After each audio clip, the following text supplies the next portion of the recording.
Welcome to the deep dive. Today, we're taking you inside a pretty shocking event, something that unfolded on a major U.S. military base. Yeah, an environment you typically think of as, highly secure, very disciplined. Exactly. We're talking about the shooting incident at Fort Stewart Hunter Army Airfield in Georgia. This just happened on Wednesday, August 7th, 2025. Right.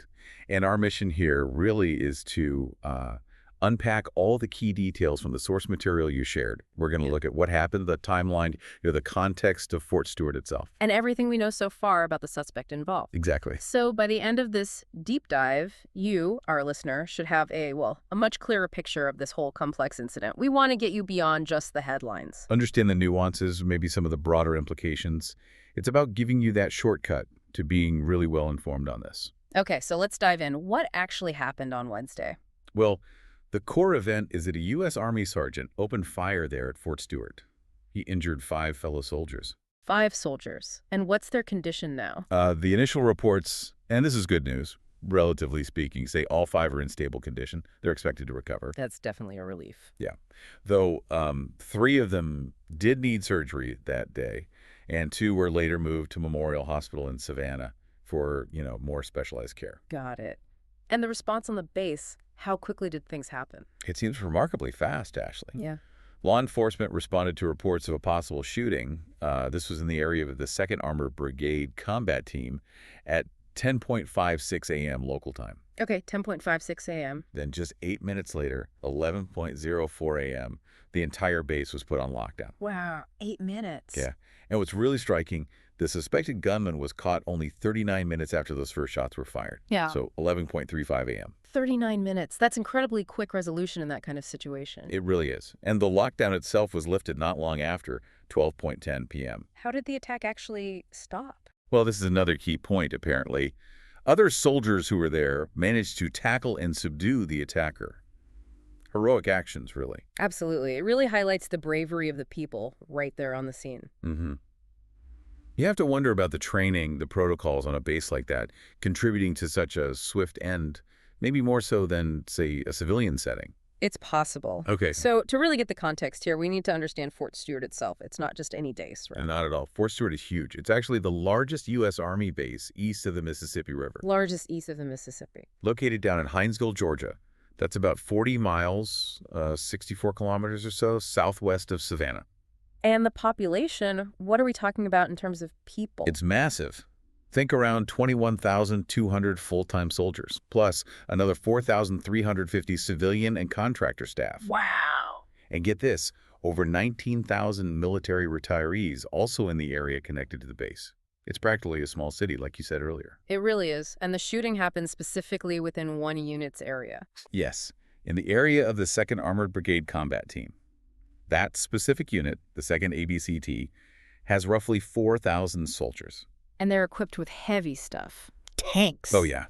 Heavy weaponry, including battle tanks. It's a major combat brigade. Okay, but here's where it gets particularly concerning, I think.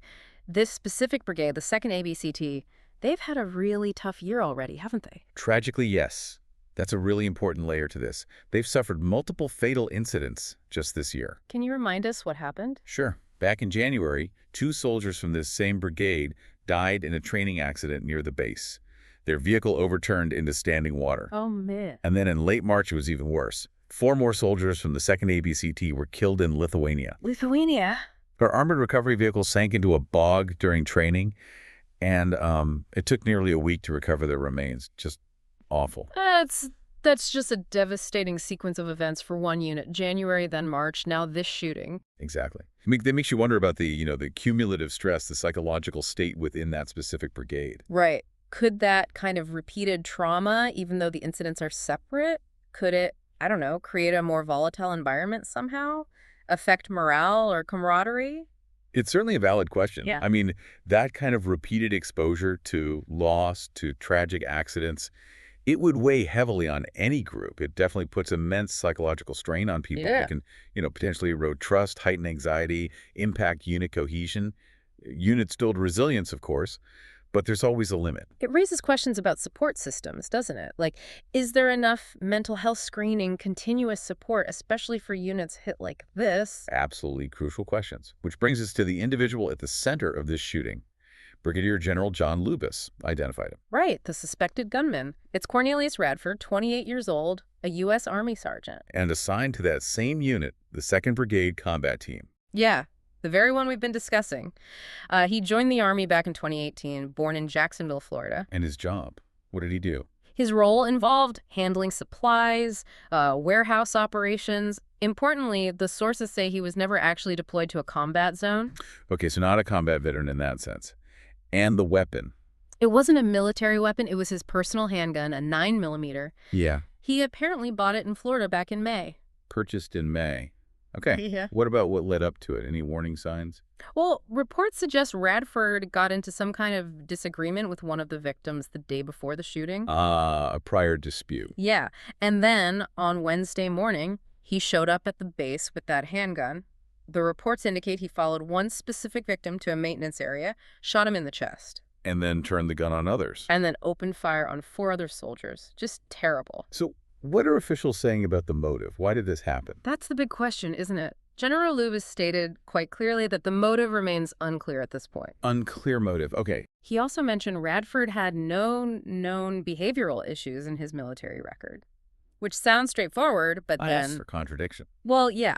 It came out that Radford had actually been arrested for driving under the influence, a DUI, back in May. Oh, okay. A DUI arrest just a few months ago. Right. And apparently his chain of command wasn't aware of this DUI before the shooting happened. Mm-hmm. That seems significant. If his command didn't know about a DUI arrest, what does that suggest about how off-duty incidents are tracked or communicated? Exactly. It kind of points to maybe a gap, right? A potential gap in how information flows, or maybe in the support systems meant to catch these kinds of red flags. Yeah, I mean, a DUI could be a sign of escalating personal problems if that wasn't picked up or addressed by the command structure. Yeah. It definitely raises questions about connecting soldiers with help before things reach a crisis point. It does. And there's another perspective, too, from his family. Oh, what do they say? His father, Eddie Radford, he's 52. He spoke to the New York Times. Said he hadn't seen anything unusual in his son's behavior recently. Found the whole thing hard to process, understandably. Of course. But interestingly, his father also mentioned 2 things. One, that Quornelius had been trying to get a transfer off the base. Hard to transfer out? Okay. And 2, that Quornelius had told his family he was experiencing racism at Fort Stewart. Racism. That adds another potential layer of stress or grievance. Did the general comment on the coworker aspect? Yes, General Lubis did confirm the shooting involved Radford's coworkers, people at his place of work on the base. But he reiterated, quote, "We're still not certain about the motivations." So, still very much under investigation. A prior dispute, attempts to transfer, allegations of racism, a recent DUI.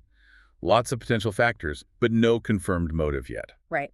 And this incident, while specific to Fort Stewart and this individual, it also inevitably connects to the larger issue of mass shootings in the U.S. Absolutely. It's important to place it in that broader context.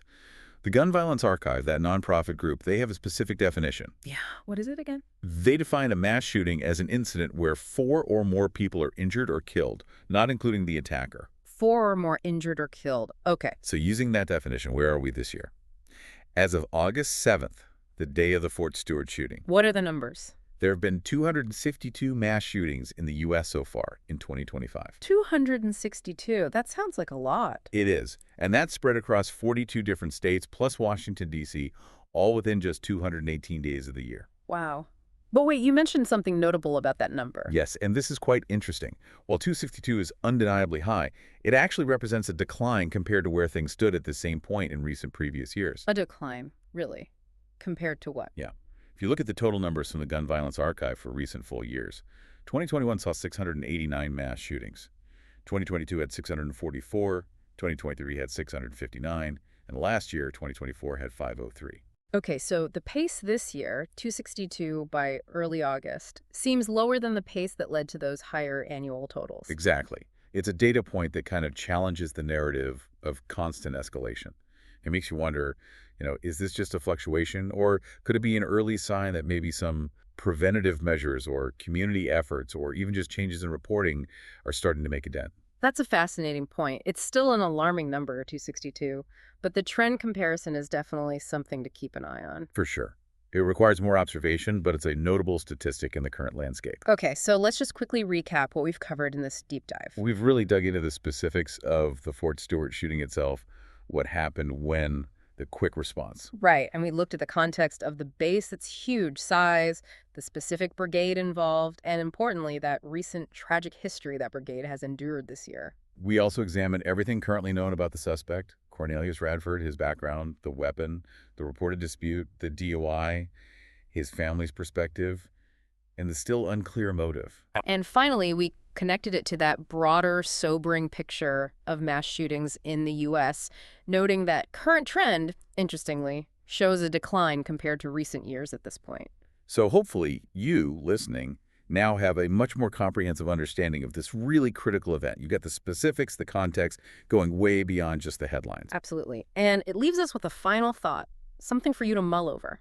Given this happened in the unique, highly structured world of a military base, and considering those prior fatal incidents within this specific brigade, what broader questions does this raise? Yeah, questions about maybe internal support systems within the military, or about military culture itself. Or even about the challenges soldiers face, perhaps adapting back from deployments, or just dealing with everyday life pressures, especially when things like personal disputes or issues like that DUI or alleged racism seem to go unaddressed or unnoticed.